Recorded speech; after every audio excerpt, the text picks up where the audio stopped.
You're listening to the Skift podcast. On today's episode, Senior Hospitality Editor Sean O'Neill interviews travel tech reporter Justin Dawes about his experience on the floor of the Hospitality Industry Technology Expo and Conference, better known as HITEC. The conference bills itself as the world's largest hospitality technology show, and Justin was there in Toronto last week covering it for Skift. In this interview, Justin talks about what he saw and heard at the conference from presenters and industry leaders, the current state of tech in the industry, and why, even amidst all the talk of AI, holograms, and even robots, many hoteliers are talking about focusing on what matters, bringing their operations squarely into the 21st century, versus investing in tech for tech's sake. You can find all of Justin's reporting from HITEC at skift.com, including comments from industry executives and videos of the cutting-edge technology that was on display. Enjoy the conversation.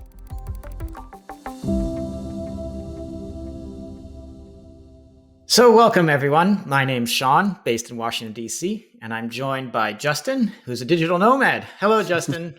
Hi. So HITEC is the world's biggest hotel technology conference. And Justin, you've spent the past few days reporting there on the ground. You've written a few great stories for Skift.com. I used to be the travel tech reporter before you joined. I was the ghost of travel tech past. And I wanted to do this podcast with you to find out some highlights about what I missed at HITEC this year. I think it's the first time I haven't been in like a decade or so. Wow, yeah. And I'm glad we're doing this as a podcast because Justin's part-time side gig is he's an actor, and so I have much more of a face made for podcasting than he does. So I don't know if I'd say that. So let's dive in, Justin. What was the main theme at HITEC this year? Yeah, well, I think the thing that I heard over and over, and I think I've heard pretty much since I started working at Skift, is that the hotel tech industry, as we know, is way behind. I think people are just now kind of starting to accept that and invest in technology. But a big thing that people bring up is at home, we're spoiled. We can log in, we can, stream. We have streaming services. We log in once, then it's there forever. We have smart, depending on how high tech you are, you have smart phones, smart lights, smart thermostat, etc. And then you go into a hotel and there might be cable TV. Personally, I don't even know how to use cable anymore. So, I mean, it's just not at the same level. And I think there was a time when people would sort of expect that a hotel would be a luxury, and a lot of them just aren't anymore. So I think it's, in a lot of ways, just catching up with the times. Totally. I think my favorite thing is going into the hotel and they still have those little iPod boxes, the little adapters where you could plug like an iPod from like 12 years ago right. in there to recharge it. So I do tend to seek out like hotels like Citizen M's and others so I can cast my music just immediately. But those are very rare. Did any executives sort of like cop to the fact that they're kind of behind? Like, did you like hear any like actual companies agree that they're a little behind the times? Oh yeah, I mean, all of the hotel executives admit it openly. I mean, there's no way getting around it. I mean, you can't say that you're not. So I think, I mean, it's Citizen M. He was one who just said we're behind, and he basically said it's embarrassing. Wow. He actually used that word.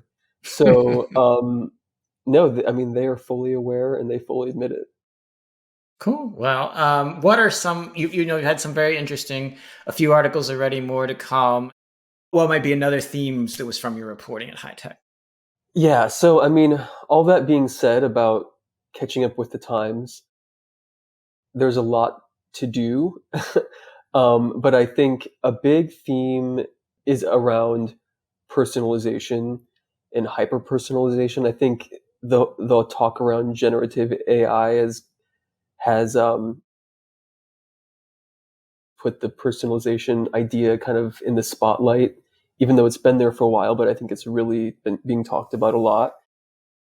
So that's the goal, but there's so much to do before that. So a lot of the big companies that I talked to and that I heard from were talking about all the work it's going to take just to get hotels into the 21st century. So that's putting their systems on the cloud.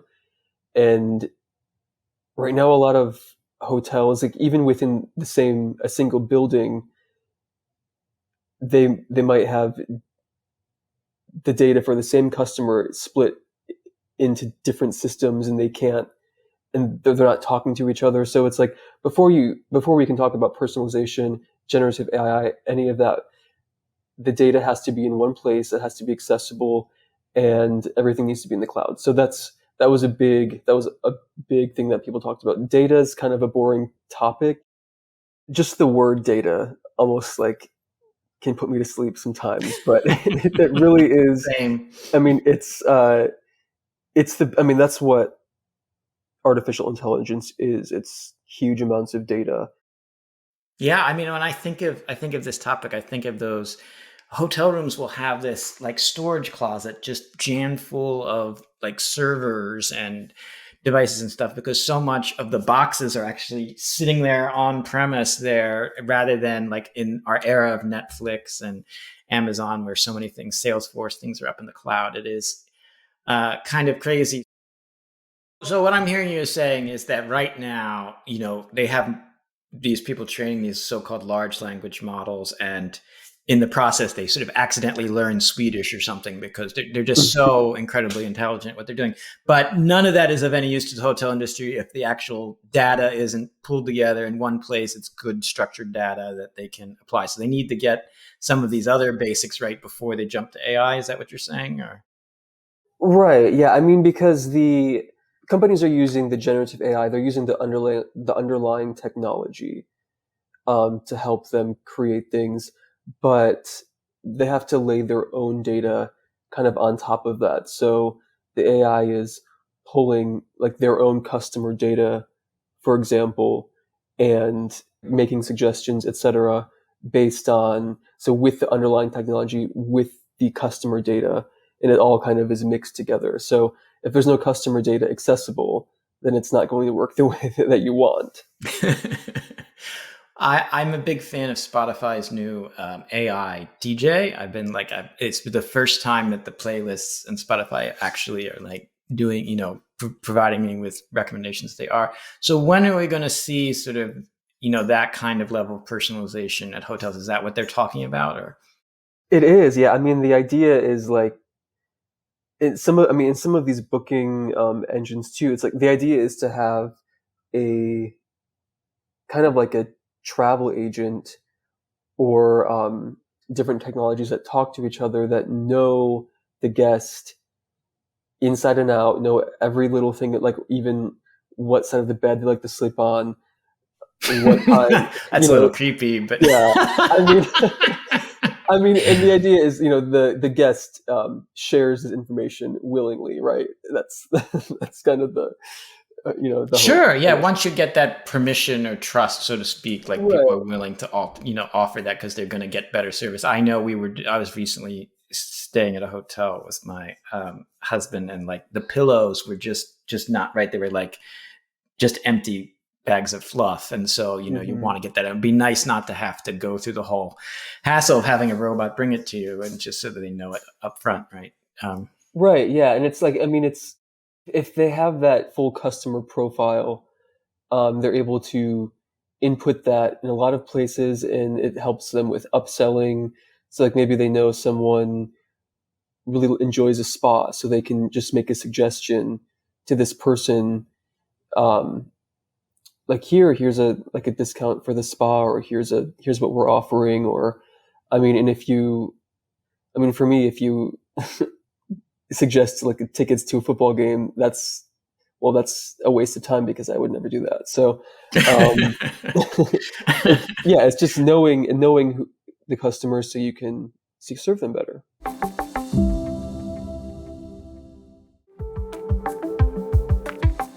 Some of the companies that were there in your reporting, you've talked about AWS, Amazon Web Services, Microsoft, Amadeus, Oracle, and others were talking about things. What were some of the innovations you saw at the event that might drag the hotel sector kicking and screaming into the modern era. Yeah. Well, I mean, there were countless property management systems, all the like the base technologies. There were many of them, lots of them there. And so that's kind of like the first step, I suppose. But I mean, there were a lot of so once you do that, once you're in the cloud with one of those systems, there are so many vendors, so many products, housekeeping, like like a chat for customers. There's digital tipping. I mean, so many things that you can hook up once you have the ability to do so easily. There were some even more kind of gimmicky things too, which we can talk about as well, like robots, of course. Yeah, let's talk about gimmicky things like robots. So Yeah. is your idea that hotels should put robots, is that number one priority because we have this labor crisis and we should have a lot of robots? Number one priority, maybe not. Maybe not even two, three, four, or five. Maybe like 10. I mean, it's yeah. I mean, there is the labor shortage, and that is something that people talked about, and that's a reason why so many people want to modernize and just make things more efficient, so that so that they don't need to have so many people, or the people that they have can do the things that they need to be doing, like serving guests. But I think the room service robot that I saw was really cool. I mean, it was kind of, you can put some wine in there and program the robot to show up at a room, and it can find its way around the hotel, knock on a door, ride the elevator. It's really, I mean, there has to be somebody that I guess puts the things in the robot. So I don't know if how much time it would really save. At the very least, it's a cool thing for a guest. Somebody very well might want to go to a hotel to see the room service robot. So yeah, it's hard to say. I think there are more important issues, but why not get a robot? Cool. Well, when you were walking around the floor and seeing things, was there anything that sort of grabbed your attention? You mentioned earlier before gimmicks, but maybe, sometimes gimmicks are fun. Oh yeah. I mean, the robots that we mentioned, there was a hologram this year, and I did a story. Ooh. Yeah, it was very, very fun. Um, I did a story with this company actually several months ago, when they went into their first hotel. But yeah, they had people, they had attendees. You can go stand in front of the camera, and then your full body image is projected into this hologram box. And it looks, if you're standing right in front of it, it looks, I mean, it's not going to trick me, but it looks real enough to where it's, a little creepy, I'll say, but also really cool. Wow, that's really, huh. Yeah. Is there anything? Did you feel like a lot of times hotel companies talk about sort of the next generation, and we need to attract that next generation traveler. And so, to a certain extent, you are the next generation traveler they're trying to attract. Did you feel like what you heard about on the floor makes you feel overall optimistic about the way things are going in the hotels, or are you sort of like, do you feel like they're off their game? Yeah, I mean, I think optimistic, because I think people are recognizing that they need to catch up. I mean, I was talking with someone from Oracle Hospitality who mentioned that I think earlier in the process, a few years ago, even, it took a lot more work to sell being in the cloud, for example, and now just those people alone, those clients of theirs alone are basically lined up at the door, like eager to do that. So I thought that was really interesting. Um, and I think it shows that they're ready to upgrade. That's cool. That is optimistic. Yeah.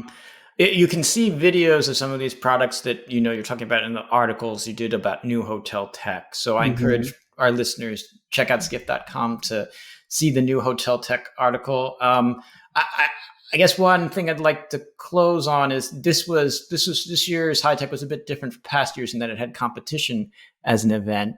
The American Hotels Lobby sponsored a somewhat competing event in Las Vegas. So I was curious about the showroom floor. Did HITEC feel busy this year, or was it quiet on the floor?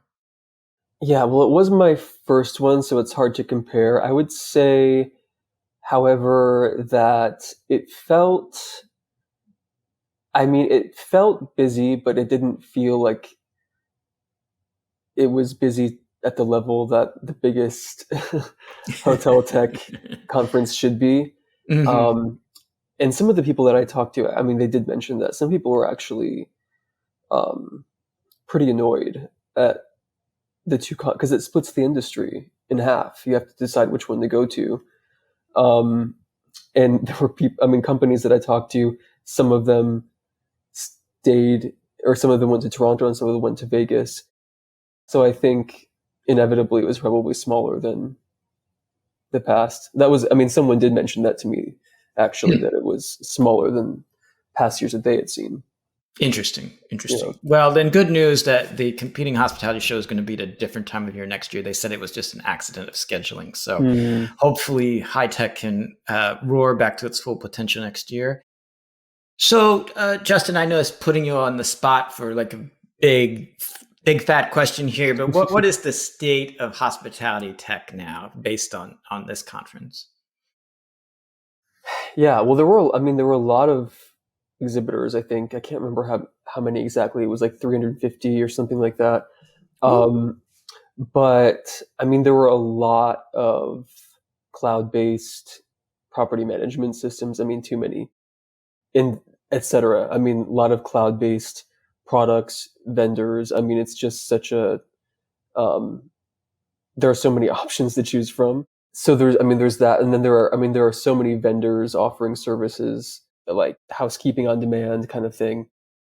And then there are like the super high tech things that only some hotels will see value in, like the robots or the holograms, or super high tech like door locks and safes, things like that.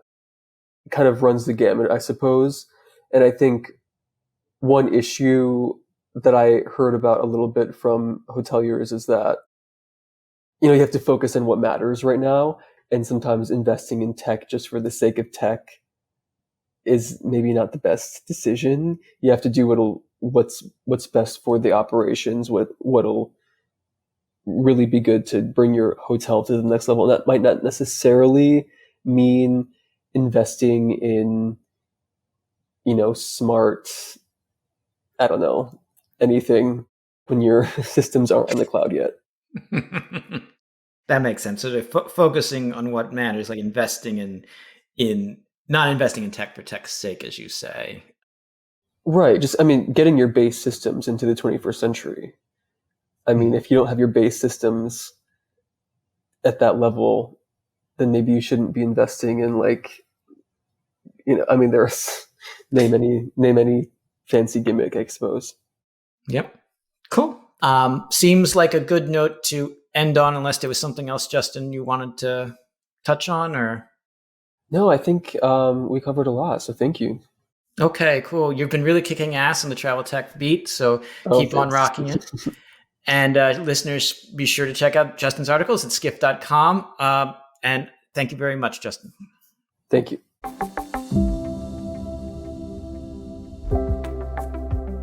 This has been the Skift Podcast. Thank you for listening.